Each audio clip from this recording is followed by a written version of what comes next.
Hello friends, नमस्ते। मेरो नाम हो राजु। स्वागत छ तपाईलाई नेपाली टेक अफिसियल युट्युब च्यानलमा। फ्रेंड्स, यदि तपाईले एनटीसी को सिम युज गर्नुहुन्छ भने तपाईले चाहिँ थाहा नै होला कि एनटीसी को सिम युजरमा को फोनमा चाहिँ यो एउटा चाहिँ यहाँ अप्सन हुन्छ सिम टुलकिट भनेर। यो चाहिँ किन दिएको हुन्छ, यसको काम के हो, यसले सिम टुलकिटले तपाईले युज कसरी गर्न सक्नुहुन्छ त आजको यो भिडियोमा म तपाईलाई चाहिँ बताउने छु। यदि तपाईले पनि जान्न चाहनुहुन्छ भने आजको यो भिडियोले तपाईले अन्त्य समयसम्म हेर्नुहोला। भएको मित्रहरु, आउनुस् त आजको भिडियो सुरु गरौँ। भिडियो सुरु गर्नुभन्दा अगाडि म तपाईहरुसँग एउटा सानो रिक्वेस्ट गर्न चाहन्छु। प्लिज तपाईले यो भिडियोलाई लाइक गर्दैन र भिडियोको तलतिर तपाईले रातो कलरको सब्स्क्राइब बटन हेर्न सक्नुहुन्छ। त्यहाँ क्लिक गरेर च्यानललाई सब्स्क्राइब गर्दैन र घण्टाको निशानमा क्लिक गरेर अल नोटिफिकेसनमा सिलेक्ट गर्दैन।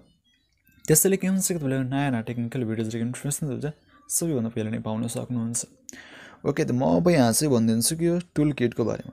यो एनटीसी युजरको यो चाहिँ सबै फोनमा बाइ डिफल्ट यो सिम लाउनुहुन्छ भने बाइ डिफल्ट नै यो चाहिँ आउँछ। यहाँ चाहिँ हेर्न सक्नुहुन्छ नेपाली टेलिकम यहाँ चाहिँ 2 भनेर। ओके, त यहाँ चाहिँ फर्स्टकै म यहाँ चाहिँ भन्छु यो तिनटैले म बताइदिन्छु कि यो के चाहियो।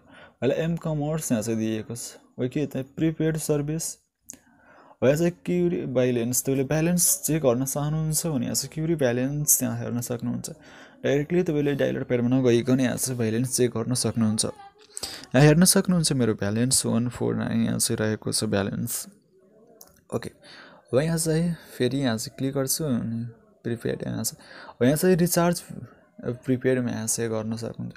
डाइरेक्टली तपाईले चाहिँ कुनै पनि *41 कतिले त्यो रिचार्ज त्यति त्यो थाहा छैन, त्यो गरेर त डाइरेक्टली यहाँ चाहिँ पिन राख्नु र तपाईले रिचार्ज गर्न सक्नुहुन्छ। ओके, त म अब फेरि यहाँ क्लिक गर्छु र यहाँ चाहिँ ट्रान्सफर हेर्न सक्नुहुन्छ। यहाँबाट तपाईले चाहिँ पैसा ट्रान्सफर गर्न सक्नुहुन्छ विदाउट कोड। यहाँ चाहिँ तपाईले चाहिँ सिक्युरिटी कोड राख्नुपर्ने हुन्छ, जुन तपाईको सिमको चाहिँ सिक्युरिटी कोड छ त्यो सिक्युरिटी कोड, जे सिक्युरिटी कोड छ त्यो सिक्युरिटी कोड अनि चाहिँ मोबाइल नम्बर अनि चाहिँ पैसा राखेर तपाईले डाइरेक्टली यहाँ चाहिँ ट्रान्सफर गर्न सक्नुहुन्छ। ओके, त फेरि म यहाँ चाहिँ क्लिक गर्छु र यहाँ चाहिँ बिल पेमेन्ट दिएको छ, डाटा सर्भिस बुक यहाँ चाहिँ फेरि एफएनएफ यहाँ चाहिँ फ्रेन्ड एन्ड फ्रेन्ड यहाँ जुन छ त्यो यहाँबाट तपाईले चाहिँ डाइरेक्टली यहाँ चाहिँ इनेबल गर्न सक्नुहुन्छ। नम्बर राखेर तपाईले डाइरेक्टली यहाँ चाहिँ गर्न सक्नुहुन्छ। ओके, त यहाँ चाहिँ फेरि म के गर्छु चाहिँ बिल क्वेरी फर पोस्टपेडको भयो, जुन पोस्टपेड युजरहरूको लागि यो चाहिँ दिएको check the current bill, check the monthly bill यहाँ चाहिँ चेक गर्न सक्नुहुन्छ। ओके, त यहाँ चाहिँ म ब्याक गरिदिन्छु। यो चाहिँ हाम्रो फर्स्ट मुखको भयो चाहिँ एम कमर्सको बारेमा। वहाँ चाहिँ एक्सटी फोन बुक यहाँ चाहिँ एक्सटी फोन बुक यहाँ चाहिँ दिएको छ। यहाँ चाहिँ फोन बुकमा क्लिक गर्नु होला। अब यहाँ चाहिँ न्यू र यहाँ चाहिँ कुनै व्यक्तिको यहाँ चाहिँ नम्बर डाइरेक्टली यहाँ चाहिँ सेभ गर्न सक्नुहुन्छ। त्यो अब जुन व्यक्तिको नम्बर यहाँ चाहिँ सेभ गर्न चाहनुहुन्छ त्यो व्यक्तिको यहाँ चाहिँ नाम र यहाँ चाहिँ मोबाइल नम्बर जे छ त्यो तपाईले चाहिँ मोबाइल नम्बर राखेर तपाईले चाहिँ डाइरेक्टली चाहिँ यही चाहिँ सेभ गर्न सक्नुहुन्छ। र यहाँ तपाईले चाहिँ तपाईले चाहिँ नम्बर यहाँ चाहिँ सेभ गर्न सक्नुहुन्छ। यहाँ चाहिँ टोटल नम्बरको यहाँ चाहिँ 250 दिएको छ र यहाँ युज्ड यहाँ हेर्न सक्नुहुन्छ 0 अनि चाहिँ फ्री यहाँ चाहिँ 250 रहेको छ। म यो युज गर्दिनँ त्यसैले यहाँ चाहिँ 0 र फ्री चाहिँ 250 यहाँ चाहिँ हेर्न सक्नुहुन्छ। यहाँ चाहिँ रिक्वेस्ट सेटिङ्स यहाँ चाहिँ हेर्न सक्नुहुन्छ। यस इनेबल डिसेबल यहाँ चाहिँ र चाहिँ परमामिटर यहाँ सेटिङ्समा क्लिक गर्नु होला। यो के गर्छ कि तपाईले को इन्टरनेटको जुन एक्सेस पोइन्ट हुन्छ त्यो एक्सेसमा के यहाँ चाहिँ राख्नुपर्छ। एक्सेस पोइन्टमा यो चाहिँ दिन्छ र तपाईले चाहिँ एक्सेस पोइन्टमा यहाँ चाहिँ राख्नु छ। यहाँ चाहिँ जे यहाँ चाहिँ दिन्छ त्यो यहाँ चाहिँ राख्नुपर्ने हुन्छ।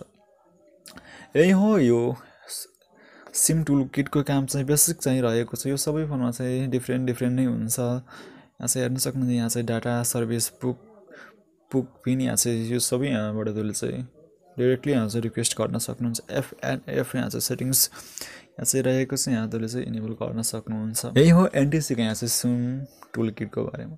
यदि यो भिडियो तपाईले राम्रो लाग्यो भने प्लिज लाइक गरिदिनु र आफ्नो साथीहरूले पनि सेयर गरिदिनु र कुनै पनि कन्फ्युजन छ भने तल तपाईले चाहिँ कमेन्ट सेक्सनमा कमेन्ट गरिदिनु। र साथीहरु तपाईले हाम्रो भिडियोज हेरेर पैसा पनि अर्निङ गर्न सक्नुहुन्छ। भिडियोजको लिंक चाहिँ डिस्क्रिप्सनमा रहेको छ, कसरी तपाईले चाहिँ अर्निङ गर्न सक्नुहुन्छ त्यो सबै मैले एउटा चाहिँ सेपरेट भिडियोज बनाएको छु, त्यो भिडियोजमा तपाईले चाहिँ गएर हेर्न सक्नुहुन्छ।